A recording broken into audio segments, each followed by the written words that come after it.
देखो शुरुआत कहाँ से हुई है। हम फरीदाबाद से जब निकले हैं अपने वाहन से, इनकी गाड़ी हमारे से आधा घंटा लगभग पीछे थी, आधे से पौन घंटा, किलोमीटर के हिसाब से नहीं बता सकता, मगर जिस समय हम लोग वहाँ से जा रहे थे, रास्ते में हमारी गाड़ी के पीछे 2-3 बाइक वाले लगातार चल रहे थे, जो फरीदाबाद से नूह और मेवात तक थे। हमें शक तो हो रहा था कि शायद हमारा पीछा करा जा रहा है, हमारी रेकी हो रही है।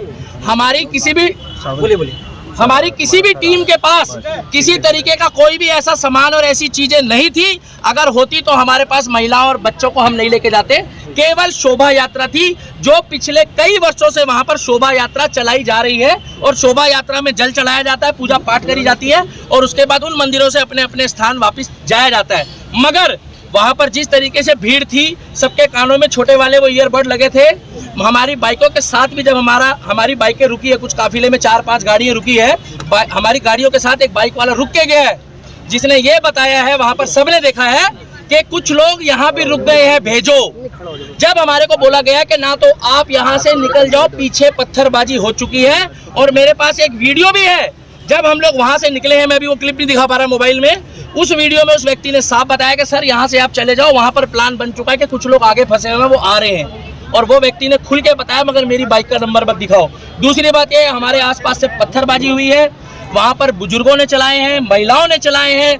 सबसे बड़ी बात यह है कि ये बच्चों को पहले टारगेट करते हैं, छोटे बच्चों को आगे लाते हैं, जिससे उनकी जमानत हो जाए, उनको जज के आगे पेश करके ये दिखाया जाए कि ये एक बच्चा है, ये बालक है, ये भावनाओं में आकर अपनी सुरक्षा में फेंकना शुरू कर चुका है। 4 दिन पहले से वहां पर पोस्ट चल रही थी कि इनको मेवात की धरती में पैर रख के दिखाओ, हम तुम्हारे बाप के नौकर नहीं है। मेवात को ये दिखाना चाहते हैं, कहते हैं हिंदुस्तानियों तुम वापस जाओ, मेवात हमारा है, हिंदुस्तान। मेरे को क्या पता पत्रकार कहाँ से आए, आपको पता कहाँ से आए पत्थर? आप बताइए।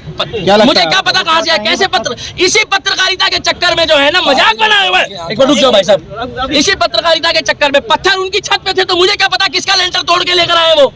4थी मंजिल से पत्थर कहाँ जाएंगे, कौन एक ईंट उठा के 4थी मंजिल में जा रहा है। बाइक का शोरूम लूटा जा रहा है, हिंदुओं की दुकानों को टारगेट किया जा रहा है, और केवल वहां पर जब दिख रहे हैं मुसलमान, एक जगह कहा जाता है मुस्कुराइए आप लखनऊ में हैं, और एक जगह कहा जाता है बच के रहिए आप मेवात की नगरी में हो।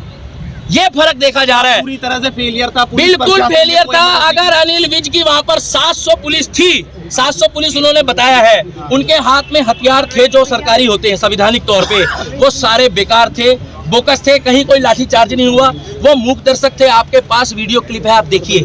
और अगर ये लोग वहां डटकर खड़े नहीं रहते, हिंदू ये वहां लड़ने नहीं गए थे, ये पूजा पाठ करने गए थे, जितने हमारे सनातनी भाई हैं इनका बहुत बुरा हाल होता। और मैं आपको गारंटी दे रहा हूं, जो सरकारी आंकड़े अभी आ रहे हैं, वो सरकारी आंकड़े ठीक नहीं है। अच्छा, घटना का सारा ठीकरा मोनू मानेसर पर फोड़ा जा रहा है। वो तो बोलने को तो मोनू मानेसर पे ठीकरा कश्मीर का भी फोड़ दो, फिर अगर मोनू मानेसर ने करा तो पश्चिम बंगाल में भी फोड़ो, हरियाणा में भी फोड़ो, उत्तर प्रदेश में भी फोड़ो, और आपका क्या नाम है जो मणिपुर में घटना हुई उसके लिए भी बोल दो। मोनू मानेसर का उस घटना से क्या लेना था? ना मोनू मानेसर हमारे साथ था, और ना हमारा सनातनी होने के नाते उस समय कोई मतलब था। हमारा मतलब केवल इतना था कि एक शोभा यात्रा थी। जिस तरीके से मुहर्रम में सारे मुस्लिम एक होकर जब यहाँ पर इन्होंने खुद नागलोई में दंगा करा, वहाँ कौन मोनू मानेसर था? वहाँ कौन सी आरएसएस की साजिश थी? वहाँ किसने बोला कि मोनू मानेसर का नाम लिया गया? अरे वो तो आपस में ही भिड़ गए। और भाई साहब, कलाम की सोच वाले हिंदुस्तान में मुस्लिम घट गए हैं, कसाब की सोच वाले बढ़ गए हैं। लिख के ले लो, 2024 में अगर मैं अभी भी कह रहा हूं कि बीजेपी को वोट मत दो, केवल उस व्यक्ति को वोट दो जो हमारे धर्म के लिए, क्या कर रहे हो भाई, जो हमारे धर्म के लिए बात करे, जो हमारे धर्म के लिए बात करे, जो सनातन धर्म के लिए बात करे। आज उत्तर प्रदेश में हिंदू की बेटी हो, मुसलमान की हो, सिख की हो, ईसाई की हो, 3 दिन पहले मुझे खुशी हुई कि अगर वहां पर कांवड़ यात्रा के दौरान भी कांवड़ियों ने कुछ उपद्रव मचाया, तो योगी मॉडल ने वहां पर उनके ऊपर भी कार्रवाई करी है। विकास दुबे कौन जाति का था? वो एक धर्म सनातनी था, हम लोगों ने कोई विरोध नहीं करा। मगर दुनिया जानती है, जब अतीक अहमद मारा गया, अतीक अहमद के साथ जो कांड हुआ, हमें नहीं मालूम किसने करा, तब इन्होंने क्या बोला कि वो शहीद हो गया। तब इन्होंने क्या बोला कि भैया वो हमारा बंदा था। इन्होंने तुरंत सपोर्ट करी। और मैं अब भी कहता हूं, अगर जुनैद के जो भी हत्यारे हैं, जुनैद और नासीन के जो भी हत्यारे हैं, उनको फांसी हो, चाहे वो हिंदू हो, मुस्लिम हो, सिख हो, ईसाई हो, क्योंकि ये खुद बोलते हैं अपराधी का कोई धर्म नहीं होता। तो हम भी कह रहे हैं अपराधी का कोई धर्म नहीं होता। अगर वो राजस्थान पुलिस ने मोनू मानेसर को क्लीन चिट दे दी, तो मोनू मानेसर की जो क्लीन चिट देने वाली सरकार है वो तो राजस्थान की कांग्रेस की है।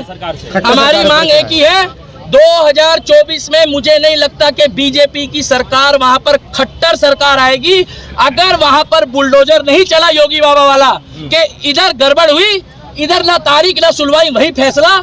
हमें चाहिए योगी मॉडल, हमें चाहिए बुलडोजर मॉडल और हमें चाहिए योगी बाबा वाला प्रोटोकॉल।